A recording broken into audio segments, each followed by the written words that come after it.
Hi hello ನಮಸ್ತೆ ಎಲ್ರಿಗೂ. So ಎಲ್ಲ ಹೇಗಿದ್ದೀರಾ ಫ್ರೆಂಡ್ಸ್, ಚೆನ್ನಾಗಿದ್ದೀರಾ ಅಂತ ಅಂದ್ಕೊಂಡಿದ್ದೀನಿ. ಸೊ ಇವತ್ತು ಒಂದು ಒಳ್ಳೆ ಜಾಗ ಅಂತಲೇ ಹೇಳ್ಬೋದು.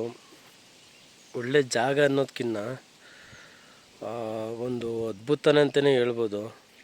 ಸೊ ನನ್ನ ಹಿಂದೆ ನೋಡ್ತಾ ಇದ್ದೀರಲ್ಲ, ಆ ದೇವಸ್ಥಾನ ಬಂದು ಶಿವನ ದೇವಸ್ಥಾನ.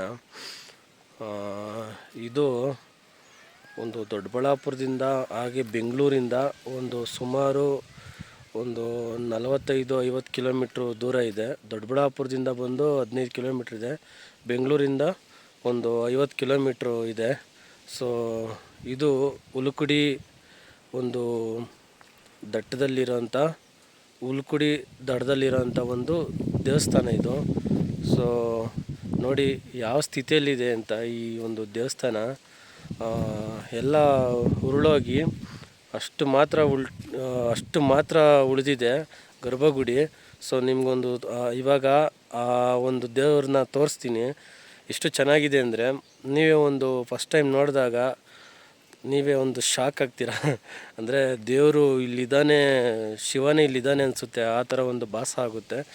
ಸೊ ನೋಡೋಣ.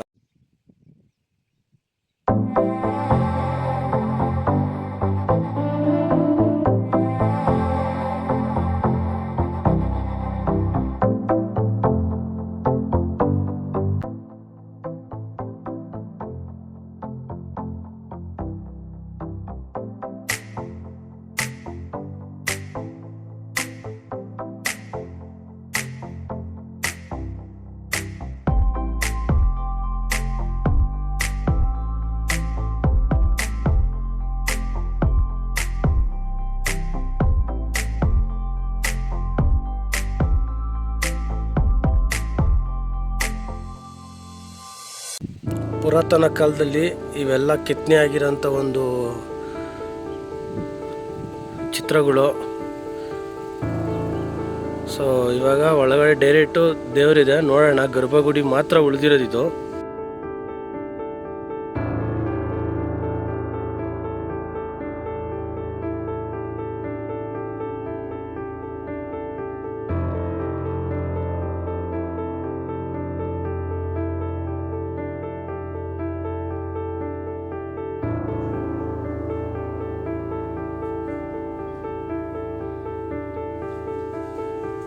ನಿಮಗೆ ಒಂದು ಡೀಟೇಲಾಗಿ ತೋರಿಸ್ತೀನಿ ನೋಡಿ.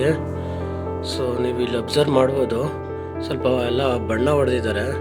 ಸೊ ಒಂದು ಕಲಾಕೃತಿಗಳು ನೋಡಿ ಎಷ್ಟು ಚೆನ್ನಾಗಿದೆ. ಹಾಗೆ ಈ ಕಂಬದಲ್ಲಿರೋಂಥ ಕಲಾಕೃತಿಗಳು ನೋಡಿ ಎಷ್ಟು ಚೆನ್ನಾಗಿದೆ. ಸೊ ಎಲ್ಲ ಅಬ್ಸರ್ವ್ ಮಾಡಿ ನೋಡಿ.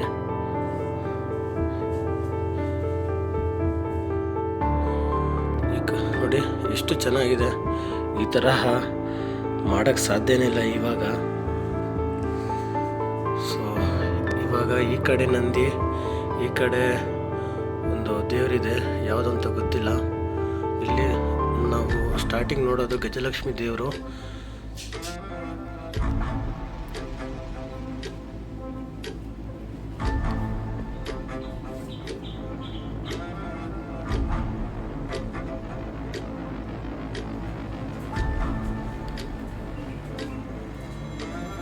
ಇವಾಗ ನಾವು ಡೈರೆಕ್ಟು ದೇವ್ರನ್ನ ನೋಡ್ತಾ ಇದ್ದೀವಿ.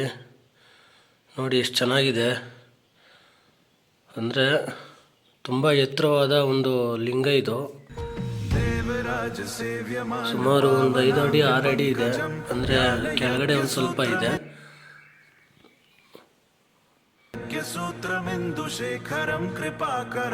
ಬಗ್ಗಿ ಹೋಗ್ಬೇಕು ಈ ಒಂದು ದೇವಸ್ಥಾನಕ್ಕೆ. ಸೊ ಗುಹಾಂತರ ದೇವಾಲಯ ಇದು.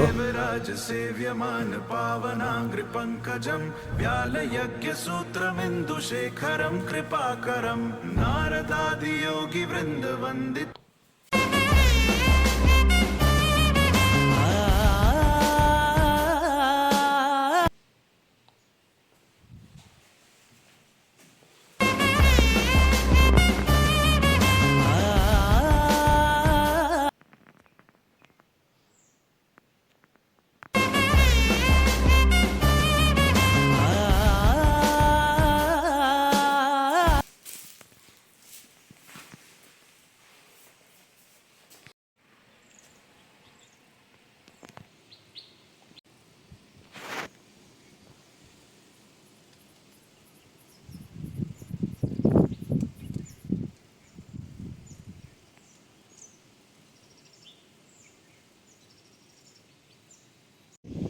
ನೋಡಿ ಇವಾಗ ಇನ್ನೊಂದು ಅಲ್ಲಿ ಒಂದು ಶಾಸನ ಕೂಡ ಇದೆ. ಅಂದರೆ ಅದೆಲ್ಲ ಒಂದು ತಮಿಳು ಶಾಸನ. ಇಲ್ಲಿ ಯಾರು ಆವಾಗ ಹರ್ಷವರ್ಧನ ಅವರ ಕಾಲಕ್ಕೆ ಸಂಬಂಧಪಟ್ಟ ಅದು ಏನು ಅವೆಲ್ಲ ಶಾಸನ ಅನಿಸುತ್ತೆ. ಸೊ ಹಾಗೆ ಈ ದೇವಸ್ಥಾನ ಇವೆಲ್ಲ ಕಟ್ಟಿರೋದು ಗಂಗರ ಕಾಲದಲ್ಲಿ ನಿರ್ಮಾಣ ಆಗಿರೋಂಥ ಒಂದು ದೇವಸ್ಥಾನ ಇದು.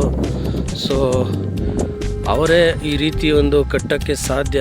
ಅವರ ಒಂದು ಶೈಲಿ ಎಲ್ಲ ಇದೇ ಥರ ಇರುತ್ತೆ. ಸೊ ಒಂದು ದ್ವಾರ ಬಾಗಿಲು ಕೂಡ ನೋಡಿದ ತಕ್ಷಣ ಗೊತ್ತಾಗ್ಬಿಡುತ್ತೆ ಒಂದು ಇದೆಲ್ಲ ಗಂಗರ ಕಾಲದಲ್ಲಿ ಗಂಗರಾಜರು ಇಲ್ಲಿದ್ದರು, ಇಲ್ಲಿ ಕಟ್ಟಿದ್ರು ಅನ್ನೋದಕ್ಕೆ ಸಾಕ್ಷಿ ಇವೆಲ್ಲ. ನೋಡಿ ಗರ್ಭಗುಡಿ ಮಾತ್ರ ಉಳಿದಿದೆ, ಇಲ್ಲಿವರೆಗೂ ಇತ್ತ ದೇವಸ್ಥಾನ.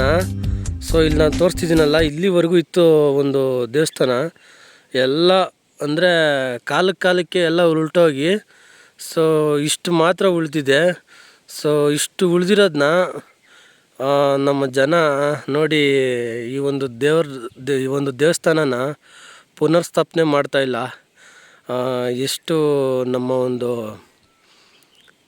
ಏನಂತಾರೆ, ಎಷ್ಟು ಬೇಜವಾಬ್ದಾರಿತನ ಇದೆ ಅಂತ ಅಂದರೆ ನೋಡಿ, ಈ ದೇವ್ರನ್ನ ನೋಡ್ತಿದ್ರೆ ಎಷ್ಟು ಖುಷಿಯಾಗುತ್ತೆ. ಹಾಗೆ ನಮ್ಮ ಒಂದು ಮನಸ್ಸಿಗೆ ಎಷ್ಟು ಖುಷಿಯಾಗುತ್ತೆ.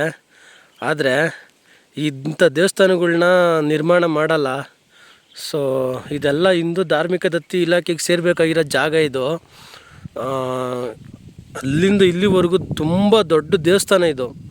ಹಿಂದಿನ ಕಾಲದಲ್ಲಿ 1500-1300 ವರ್ಷಗಳ ಹಿಂದೆ ಇದು ದೊಡ್ಡ ದೇವಸ್ಥಾನ. ಸೊ ನಮಗೆ ಇವಾಗ ಈ ರೀತಿ ನೋಡೋಕ್ಕೆ ಸಿಕ್ಕಿದೆ.